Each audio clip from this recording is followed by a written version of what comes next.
से करीब 30 सेकंड तक ही ऐसी स्थिति में रहता है जैसे वह पहली खबर के अलावा न कोई बात सुनना पा रहा था या नहीं। उसके बाद अपनी गर्दन हिलाते हुए कहता है, ये नहीं हो सकता। माँ साहब कभी भी अपना किला छोड़कर बाहर नहीं निकल सकती। जरूर तुम्हारे सुनने समझने में कोई गलती हुई है। अगर वह बाहर निकलेंगी भी तो कम से कम दिल्ली कभी नहीं आएगी। अब गजेंद्र पाल कहता है, भैया जी मुझे कोई गलती नहीं हुई है, एकदम सच कह रहा हूँ। यह मिशन और उसकी योजना उन दोनों को अपने अंतर्गत रखी हैं। हाँ, ये भी सच है कि उन्हें ऐसा कुछ नहीं कहा है कि जिससे ये साबित हो सके कि वह खुद आ रही हैं, लेकिन मैं घबराया हुआ सिर्फ इसलिए हूँ। अगर वे खुद यहाँ आ गई तो जब हम रोहित की हर खबर रखते हैं तो क्या हमारी सारी खबर उनके पास नहीं होती? मुझे बस यही डर खाए जा रहा है। अगर माँ साहब के यहाँ आने के रहस्य खुल गया तब क्या होगा? उसका यहाँ आना रोहित को साफ साफ पता चल जाएगा। उसके जरिए हम भी फंस चुके हैं। माँ साहब तक पहुँचा या नहीं, लेकिन हमारी गर्दन उड़ना तो बस अब लाजमी है। अगर गजेंद्र पाल अपने कमरे में रखी हुई चेयरी पर आराम से बैठ जाता है और सोचते हुए कुछ सोच में उलझ जाता है, ऐसे ही आगे अपनी चेयर को आगे की तरफ करता है, फिर पीछे की तरफ झुकाता है। अब गजेंद्र पाल बिना किसी सोच में किसी तरह का खलबली डाले ही चुपचाप वहां खड़ा होकर योगराज की तरफ देख रहा था। थोड़ी देर बाद योगराज पाल कहता है, गजेंद्र कुछ तो ऐसा है जिसकी हमें खबर नहीं है। मानो या ना मानो कुछ ऐसी बात है जो हमसे छुपाई जा रही है। क्योंकि शेरनी मांद से बाहर जब ही आती है जब उसे भूख लगती है या फिर उसे शिकार के लिए ही आती है। अपने बच्चों के लिए यह शेरनी खुद शिकार करने नहीं निकलती। उसके लिए बड़ी फौज पाल रखी है उसने। हम पहले ही अपनी जान बचाकर दुब दबाकर वह सुरक्षित बैठे हुए हैं। तब फिर क्या वजह हो सकती है? सब कहते हैं योगराज की आंखों और शरीर एकदम स्थिर हो जाता है, लेकिन अभी अचानक उसके दिमाग में एक बात रौंद पड़ती है। वह अपने चेहरे से अपना हाथ नीचे करता है और गजेंद्र की तरफ तेज नज़रों से देखता है और फिर कहता है, गजेंद्र बच्चा और बच्चे जैसे ही एक बात समझ में आई। पता करो इस वक्त क्या है, तभी यह तय हो पाएगा कि मिशन का नेता कौन है और कौन हो सकता है। ऐसा तो नहीं हो सकता कि मारवा हमारी सोच से कहीं आगे चल रहा हो। अब गजेंद्र पाल कहता है, भैया जी आप जानते हैं कि लक्ष्यों के बारे में पता लगाने के लिए मैं बहुत छोटा प्यादा हूँ, लेकिन फिर भी कोशिश कर रहा हूँ। ऐसा कहकर जैसे ही वह बार की तरफ जाने लगता है, योगराज उसे रोकते हुए कहता है, गजेंद्र एक टीम को माँ साहब के लिए और हुक्म का इक्का हमारे पास तो नहीं हो सकता। तुम खुद भी लापता होने का बंदोबस्त करो। अब ना जाने कब इसकी जरूरत पड़ सकती है। यह सुनते ही गजेंद्र के पैर तले जमीन खिसक जाती है, लेकिन नेताजी योगराज उफ कुटिल नीति भैया जी दूरदृष्टिकोण वाले व्यक्ति हैं। उन्हें हर आभास हो जाता है कि आगे क्या हो सकता है, इसलिए वह अपनी गर्दन दाएं से बाएं और बाएं से दाएं हिलाकर हामी भरते हुए वहां से बाहर जाने लगता है। तभी योगराज को कुछ याद आता है।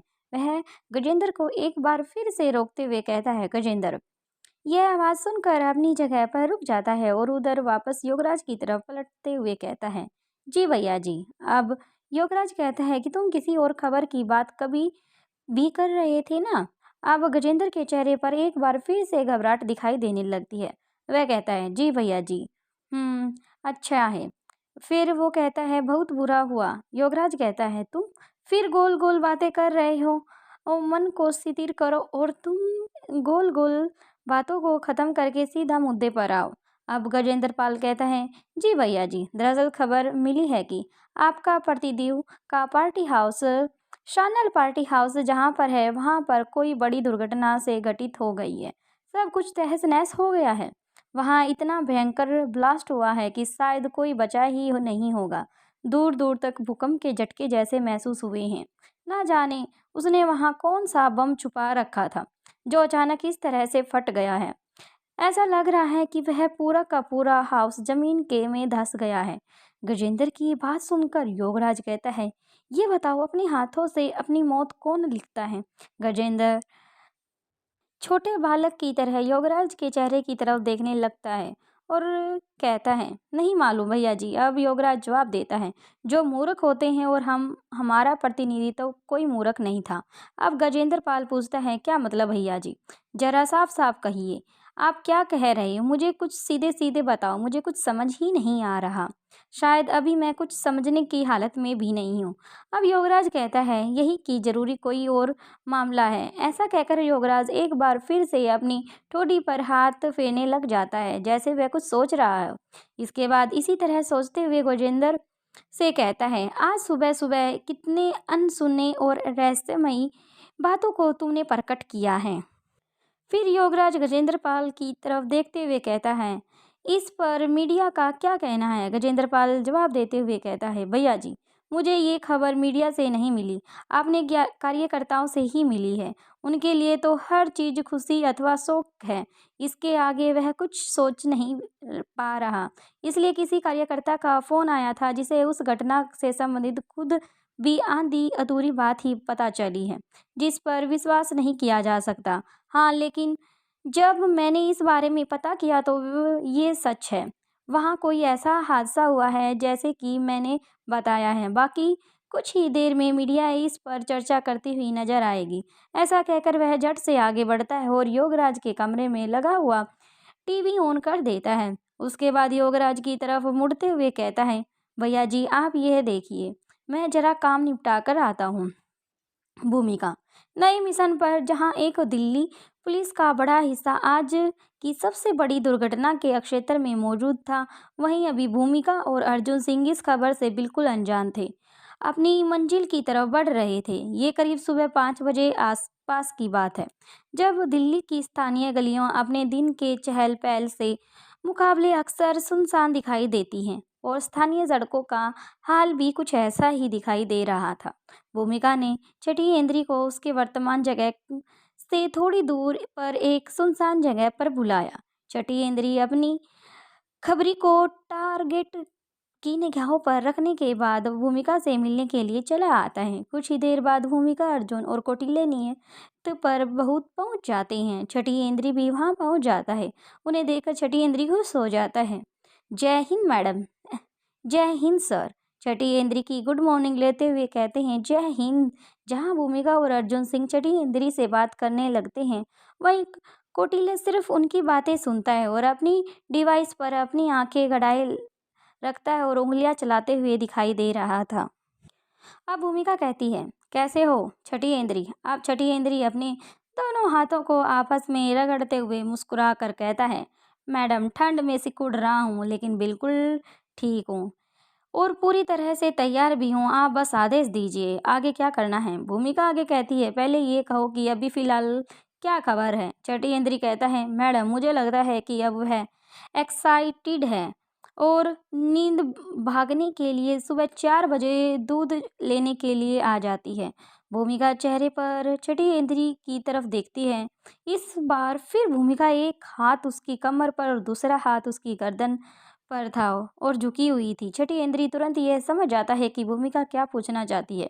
वह अपनी बात को बदलते हुए कहता है, मैडम मेरा मतलब है कि रास्ता एकदम साफ है, वह अंदर ही है और इस वक्त दिल्ली की सबसे बड़ी खबर है कि आज आप उसे अपनी आंखों से ही देख लेंगे। उसके बाद मेरी खबर का पक्का होना मोहर लग जाएगी। अपने चेहरे के हाव भाव को बदलते हुए बड़ी ही मासूमियत से छठी इंद्री कहता है, मैडम रोज रोज इनकी जासूसी करने की जगह आप इसे पकड़ क्यों नहीं लेती और अपने तरीके से इसका मुंह क्यों नहीं खुलवा लेती? इसकी वजह से कितने सारे लोगों को सुख चैन की नींद खराब हो चुकी है। भूमिका अपना चेहरा बनाकर छठी इंद्री को ये जानने के बाद कहती है, उसकी बात को कितना महत्व दे रही हैं? उससे कहती है, तुम्हारा बात मुझे ठीक लग रही है, चलो आज यहीं करते हैं। अब कुटिल छठी इंद्री को अपने हाथ में पकड़ी हुई डिवाइस को दिखाते हुए कहता है, देखो छठी इंद्री, हम यहाँ पर हैं, बताओ हमारा टारगेट कहाँ पर है? उस डिवाइस के स्क्रीन को देखकर छठी इंद्री के चेहरे पर आश्चर्य से भाव आ जाते हैं और हल्की सी मुस्कान आ जाती है। इसके बाद कौटिल्य के चेहरे की तरफ देखते हुए कहता है, वाह ये तो बड़ी ही बढ़िया चीज़ है, मैंने ऐसे कुछ पहले कभी नहीं देखी। इतना सॉफ्ट और स्ट्रिक। अर्जुन पीछे छठी इंद्री के कंधे पर हाथ रखते हुए कहता है, हैरान बाद में हो लेना, अभी कौटिल्य ने जो तुमसे क्वेश्चन किया है उसका आंसर दो। छठी इंद्री कहता है, हाँ हाँ हाँ सर। इसके बाद कौटिल्य के डिवाइस पर उस जगह को फिंगर से टच करता है और जहाँ पर वो उसका पॉइंट था, उन्हें जाना था। अब कौटिल्य स्क्रीन से बड़ा करता है और छठी इंद्री उसे घर को अंकित करता है जहाँ उन्हें टारगेट मिलने वाला था। अब कौटिल्य भूमिका की तरफ देखते हुए कहता है, मुझे बस 5 मिनट दो, उसके बाद हम चलते हैं। भूमिका अपनी गर्दन हिला देती है, हाँ में कर देती है। ठीक है, 5 मिनट और। कौटिल्य कहता है, मैंने आसपास के सभी कैमरों को हैक कर लिया है, यहाँ किसी तरह का कोई खतरा मौजूद नहीं है। अगर तुम चाहो तो सीधा अटैक कर सकती हो। अब भूमिका कौटिल्य से कहती है, तुम्हारी बात ठीक है, लेकिन सवाल यह है कि वहाँ पर है या नहीं, और अगर वह नहीं है तो कौन है। अब अर्जुन सिंह कहता है, चाहे अंदर जो भी हो, लेकिन अगर कोई तो आज के मिशन के लिए वही टारगेट है। इसके लिए कुछ ही मिनटों के बाद भूमिका अर्जुन सिंह और छठी इंद्री कौटिल्य के एक घर के चारों तरफ बनी हुई फेंस को लाते हुए अंदर पहुंच जाते हैं। वे अभी उसके मुख्य दरवाजे तक पहुंचे ही थे। दरवाजे के बावजूद भी वे चुपकर अपने हथियार संभाल कर खड़े हो जाते हैं। इसके बाद भूमिका छठी इंद्री को इशारा करती है। छठी इंद्री आगे कहता है, दरवाजे की डोर बेल बजाता है, लेकिन अंदर से कोई आवाज़ ही नहीं आती। कोई व्यक्ति अंदर से आता है और भूमिका फिर इशारा करती है। अब छठी इंद्री दरवाज़ा खटखटाता है और साथ में बार बार डोरबेल बजाता है चला जाता है। अंदर बैठा टारगेट दरवाज़ा खोलने की जगह सिर्फ एक ही सवाल को बार बार दोहराता है, बाहर कौन है, क्या चाहिए तुम्हें, इसका बड़ा कारण क्या है। वहाँ मौजूद सभी कैमरा कौटिल्य ने हैक कर लिए थे, जिसकी वजह से वह काम नहीं कर रहे थे।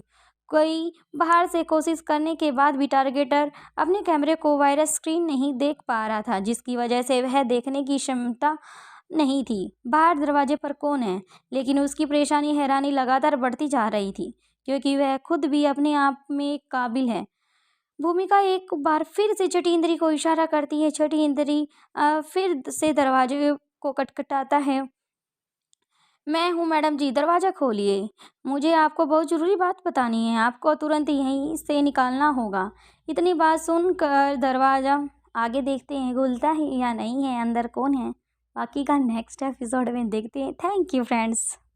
अगर आपको वीडियो पसंद आ रही है तो ज़्यादा से ज़्यादा शेयर करें, लाइक करें, कमेंट करें। वीडियो लेट के लिए दिल से सॉरी। Thank you friends.